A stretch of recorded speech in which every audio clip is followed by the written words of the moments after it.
Guys, and welcome back to my IGTV. So for today's video, we're going to be talking about quarantine and our mental health. And you're worried and this quarantine is fucking up your mental state, keep on watching. So without further ado, let's just get right onto this video. First of all, I just want to say you for being here today and fighting all of your battles, and always remember that you're a warrior and you can fight whatever that's driving you down because you're strong enough and you have the strength and power to do that. So today we're living a very unusual situation which happened out of the blue. We have a global pandemic, obviously known, we all know that, the coronavirus.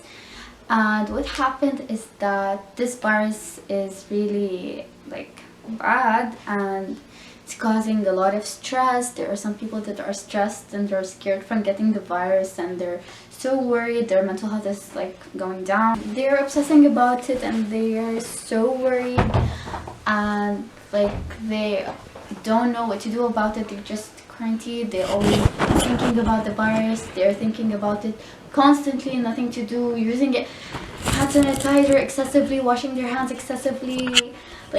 They're super scared from getting infected, and this is very bad for your mental health. Their mental health is they're going crazy about it. They're just in Arabic, as they say, مسترسلين كتير من هالقصص. They're scared, there are disorders that there are people who are scared of getting diseases, or being infected whatsoever. So moving on from this point, I just want to say I hope you guys stay safe in this situation and take care of yourself, because this virus is really deadly and what's happening is really shocking for everyone. It's something new. We've never experienced that. It's our first time experiencing it. Okay, so now moving on from that, I'll be talking about how it's affecting our daily lives. How this quarantine, how this Miss Rona changed everything in our lives. So usually everyone has a very specific, has a routine that they follow. For example, my routine is that I wake up, I go to school, I come back home, I do my homework, I have my lunch, I have my workout, I go out with my friends sometimes, so every person has this routine. Every person has a routine that they follow on a daily basis. Now this quarantine happened, this routine is totally messed up. We have the online teaching, we're not able to go work out in the gym, we're not able to see our friends. So there are some people, for example, that school was like an escape for them. Some people have toxic families, some people live in toxic families, some people have domestic violence. There are a lot of things that you don't know what's happening in someone else's life, it's really في a lot of thoughts that we can talk about. And قد ما توسعت بالحكي كتير في دني احكي a whole week about it. So everyone has this specific routine every day, and it's hard for us now because it's our lives twisted, and the routine that we used to follow, we used to have, is now messed up. We don't even have the same routine anymore. It's a whole new change for us, especially the social distancing each other the same way we used to do before, especially for the online teaching, online classes. Some people aren't able to cope with online teaching. They don't have their brain can't grasp information online. They have a lot of questions, they can't focus. Not used to virtual classes, they're used to actual classes, socializing with the teachers, having friends next to them. All of this is new, and this really can affect our mental health in a very bad way. Knowing the fact that we're stuck at home with our thoughts, with our dark thoughts, with a lot of things, your mind is a very dark place, and when you're stuck in it, it's really hard, especially now because we have nowhere to go. We're stuck at home, we're not allowed to go socialize with other human beings. That's why it's very important to stay in touch with your friends. You can video call them, text them, it's like takes a minute out of your day to just check up on someone, ask how they're doing. You know how much like this can change their day, make their day, like they feel like there's someone cares about them, someone that's actually asking about them, you know. No, just talk to your friends, check up on them. Social distancing doesn't mean that you can't text your friends, you know.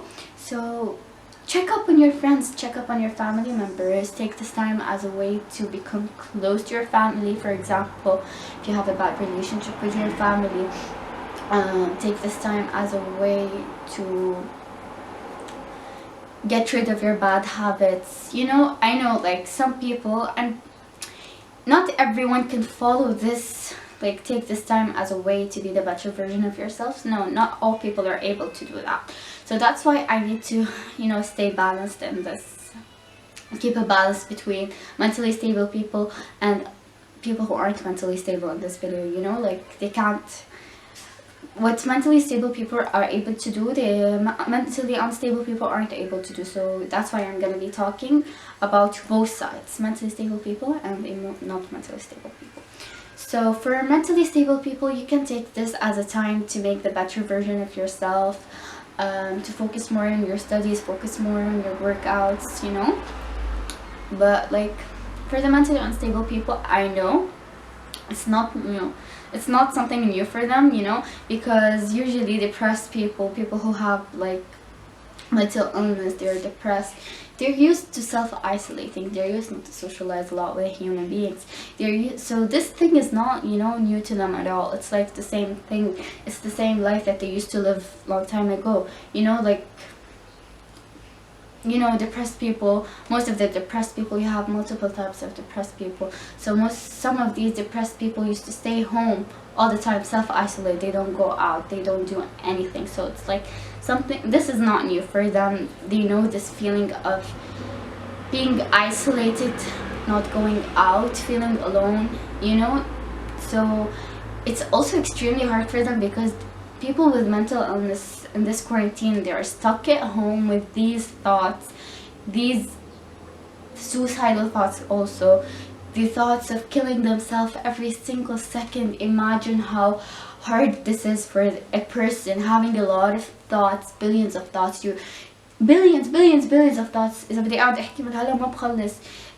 These negative thoughts. You are worthless, you're not okay, you don't deserve to live, you're not worthy of love, you're not worthy of attention, you aren't productive, you do nothing, you know. It's very hard for a person to cope with all of these thoughts alone in your own mind. That's why I know there's a saying, as Gandhi once said, you know, don't let someone walk in your mind with their dirty feet. Don't let someone control you. Don't let someone abuse you. Just like try your best, you know. I don't know هلا هيدا شو خاصة بالموضوع هيدا, بس like I had to say it, came up to my mind, so I had to say it. So that's what I'm talking about. The point that I want to talk about is that how everything we do is now in the same place. We used to study at school, we used to go work out in the gym, we used to draw, for example, in the dining room, we used to go for a walk. Now, like, we used to sleep in our bedroom was only for sleep. Now everything we do is in the same environment, in the same place. Like, for example, you wake up, you sleep in your room, your online classes in your room, in your bed, especially because like you're too lazy to get up. You eat in your room, you like everything is in the same place, you know. It's like no, there's no more, you don't have this motivation to do the things that you used to do before. ما بقى تحسوا بالمتعة بالأشياء اللي كنتوا تعملوها قبل, because they're all in the same place. ما بقى بتحس like everything ما بقى لها عازة. You're not interested in the same things anymore. بتحس إنه خلص كله إنه everything is the same anymore. Nothing matters. إنه like it's like the whole world is on a pause, and it's like fucking sickening. So it's hard, and you feel very anxious that the things that you used to do, the things that you love doing, you don't feel the same passion towards anymore, you know, because they're all in the same environment, in the same place. You eat in your room, you sleep in your room, you watch series in your room. ما بقى تحسوا متعة بالأشياء because it's like the same environment. It's like خلاص, the negativity is here. You know, it's like the depression is calling you, telling you, hi, let's be depressed again. you know. So it's very hard to be stuck in your own thoughts all day, having no one to talk to. That's why I'm saying check up on your friends, make sure they're okay. I'm not telling you to listen to them if you don't have the ability to listen to someone. Just make sure that someone is okay, make sure your friends are okay, especially your friends who have mental illness that you know, or were diagnosed with depression or have some serious diagnosis. Check up on everyone, the mentally stable and not mentally stable. So yeah, having like people with mental illness in this quarantine is very hard. I keep on repeating the same thing, but it's very hard to have mental illness in this quarantine because you're stuck in your own thoughts. That's why check up on your friends, check up on your loved ones, because you don't know, like, it's very scary that we might catch the coronavirus at any time, at any moment. So I hope you guys stay safe because it's really serious. And the fact that we lose people easily, like you wake up one day and you find that this person is dead, or like this person just disappeared from your life. You know how hard it is. So that's why I'm saying stay in touch with each other. Social distancing doesn't mean that you can't text your friends anymore, you know. So yeah, that's it basically. Since like I asked you guys on my story, how's your mental state going in the quarantine, and everyone is answering bullshit. Like everyone's, their mental health is deteriorating. So it's kind of like, it's kind of not, no, like everyone is feeling now the feeling that depressed people feel. Like some people used to make fun of depression, like they didn't believe it, like it's all in your head. Like imagine someone living the same fucking life every single day, feeling like they're not interested in anything, feeling worthless. So you know, now you got to have a taste what a depressed person's life feels like. You know, it's so hard. So that's why I always say don't make fun of a depressed person. When someone says that they're depressed, they're actually depressed. They're not using it for attention. Instead of using the word attention seeking, why don't we use the support seeking help? It's not called attention seeking. If you're seeking for help in a way, posting about something that you're depressed or whatever, it doesn't mean that this person has the intention of attention seeking. It might have like the intention of support seeking. This person wants your support, but they can't put into words what they're feeling, you know. So that's what I say, don't judge people from this point of view, from your point of view. You don't know what every person is living. We don't know anything. So yeah, that's it basically. I just want you guys to take care of yourself, take care of your mental health, because now what we're living is really tough, and we actually have no idea where this is going. We might stay like that for a couple of months, but it's kind of scary. But I just want to say take care of yourself, stay in touch with your loved ones, stay safe, and like appreciate your health status. Appreciate your friends, appreciate your family, appreciate that what you have, because life is really hard and we gotta cope with it. We gotta keep on fighting. We need to fight. I might look like I'm a very positive person and I always want to spread positivity on social media or whatever, but like I try. Me being basically a 17-year-old did a support group and it was very successful, and like I was very happy of the outcome. People were very happy about it, felt like they have someone to talk to, they were free to talk about their problems, you know. So I'm like, I can't wait until this quarantine is over and we can join again with the support group, because it was very successful. Anyway, thank you guys for watching this video. I love you.